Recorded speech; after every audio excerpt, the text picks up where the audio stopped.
Hudyo ang kanyang audience. Yun ang unang barrier, mga kapatid. Binasag ng Panginoon. Dahil ang sabi nga, sa Judea muna. Pagkatapos ng Judea, punta tayo sa chapter 8 ng Book of Acts. Ano nangyari? Pinadala ng Diyos si Evangelist Philip doon sa mga Samarians. Pinangaral ang salita ng Diyos. Bumuhos ang Espiritu ng Panginoon, mga kapatid. Nabautismohan sila sa pangalan ng Panginoon. At ito na tayo, fast forward. Pag-fast forward natin, chapter 10 na. May isang tao. Sabihin mo, sabihin mo, it starts with one. It starts with one. Hindi ka agad libo. It starts with one. Hello? It starts with a man. Yeah. The power of one. Yan ang tinatawag nila, the power of one. It takes a single step for 1,000 miles journey. It starts with a single step. Isang hakbang lang. Dito, isang tao lang. There was a man. Hindi sinabi ng Bible, there was a company of people. There were thousands of people. There was a multitude. Hindi, there was a man. Can you say amen? Amen. Kaya huwag mong maliitin yung sarili mo. Kahit nag-iisa ka lang, God can and will use you. Gagamitin ka ng Diyos. Diba? Minsan nga nag-iisa ka lang eh. Pero may mga nandito din ngayon. Binubuhay mo pamilya mo. Yes. Hello? Exactly. Ganun na kayo mga ano?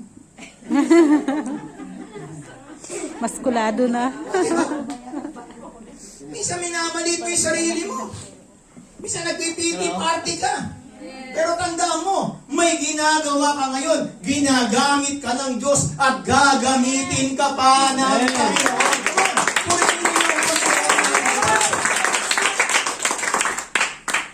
Si Cornelius. Oh, hallelujah. Si Cornelius, mga kapatid, ay isang pagano.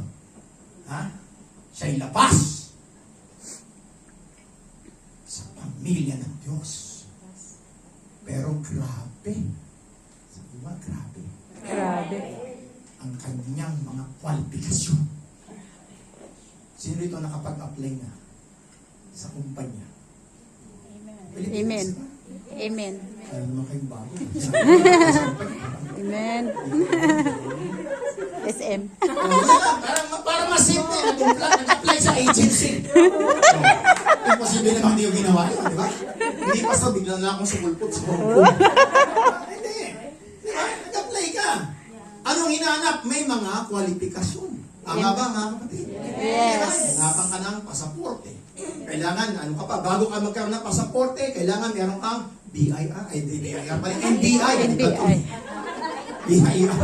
NBI, mga kapatid. Can you say amen? Amen. Kung isa, dami pang hinahanap di ba? Kung ano-ano. Pag na-tiyento ka pa, may kapangalang kang drug smuggler. Patay ka bata ka. Hello? Opo. May isa tayong pastor, mga kapatid Pumunta siya, yung apelido niya, medyo Chinese. Ha? Pagpunta niya sa NBI, ano ko sir, marami kang kapangalan ng mga drug lord.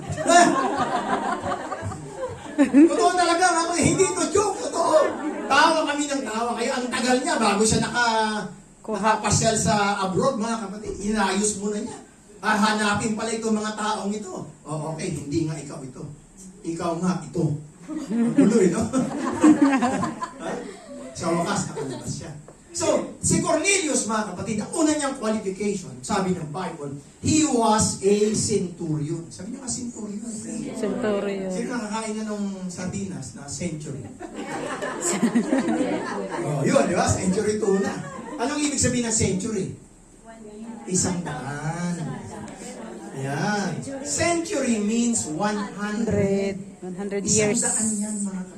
100 years. Kaya, by calling him a centurion, ibig sabihin nun, meron siyang hawak. Pinuno siya ng 100 katao.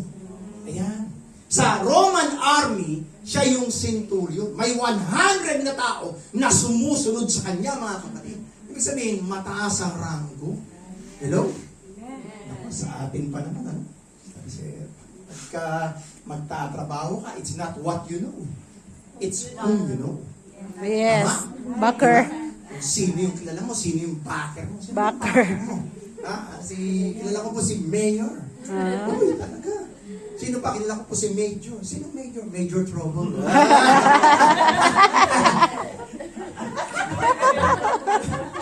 Kaya pala hindi ka tinanggap eh. O, di ba? Praise God. So ito mga kapatid siya, hindi lang basta-basta. In-explain pa ng Bible that it is called the Italian Regiment. Ang ibig sabihin ito, Brother Regent, pag sinabi mong Italian Regiment, it is not just an ordinary regiment. Kasi ito, pure ito. Kasi may mga regiment sa Roman Army na galing sa iba't ibang mga bansa. Iba't iba, pinaghalo-halo nila yan. Ito, pure ito. Mga Romans talaga ito. Roman of the Romans. Pure-blooded. Hello? Ha? Tsaka hindi lang mga eksperyensyado sa gera to, mga kapatid. Ha? Ngayon, ang tanong, bakit siya nasa Caesarea, itong si Cornelius? Bigyan ko lang kayong konting background para alam niyo. Noong unang panahon, lahat ng mga Roman officers, kung po pwede lang, they don't want to stay in Jerusalem. Kasi ang Jerusalem, magulo. Ikalawa, matigas ulo ng mga Hudyo. Laging may rebellion, laging may mga, kumbaga, protesta, mga kung ano nangyayari. Hindi lang yun, marumi, dusty, mga kapatid. Ganun ang Jerusalem. Kaya ang ginawa nitong si Herodes, balikan tayo ng konti ha, si Herodes, BFF niya, si Caesar. Sino si Caesar, pastor? Yan ba yung sa salad? Hindi. Caesar salad.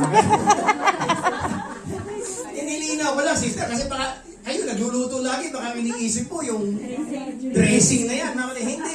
Si Caesar, siya yung emperor ng Roma. Kaya nga itong si Herodes, nakikidikit siya eh. Diba? Para malakas siya. Kaya nga siya ang inappoint eh. Hindi naman talaga pure, hindi naman talaga Hudyo si Herodes, mga kapatid. Idumian siya eh. Ibang lahi siya. Kaya lang, dahil kadikit niya si Caesar, siya ang inappoint na king sa Israel. Kaya naintindihan niyo na. Bakit magulo sa Jerusalem? Kasi nga, ayun, political atmosphere. Ngayon, ang ginawa naman itong si Herodes, para lumakas siya kay Caesar, the emperor, pinatayo niya ang Caesarea.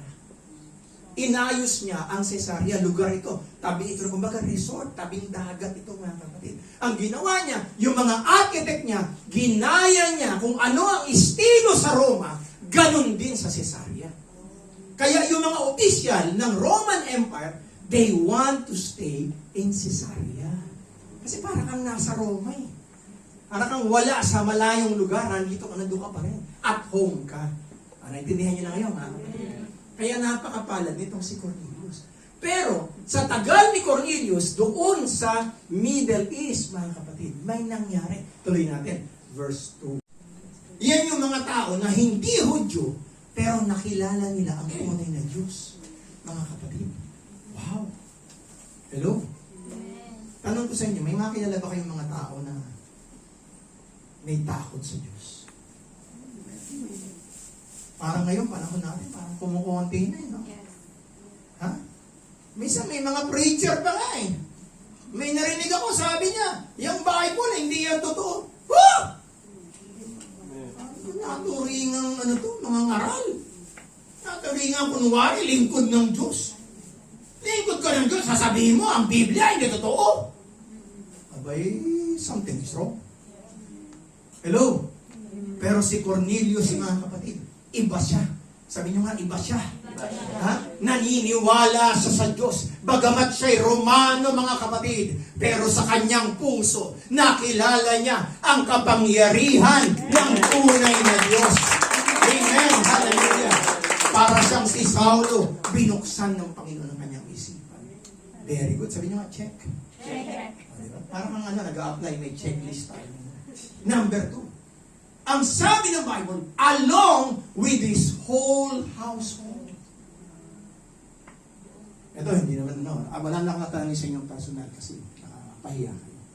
Pero sa inyo na lang, sa isip niyo ngayon, meron pa ba dito sa inyo na buong pamilya niyo, paglinggo, nasa iisang simbahan?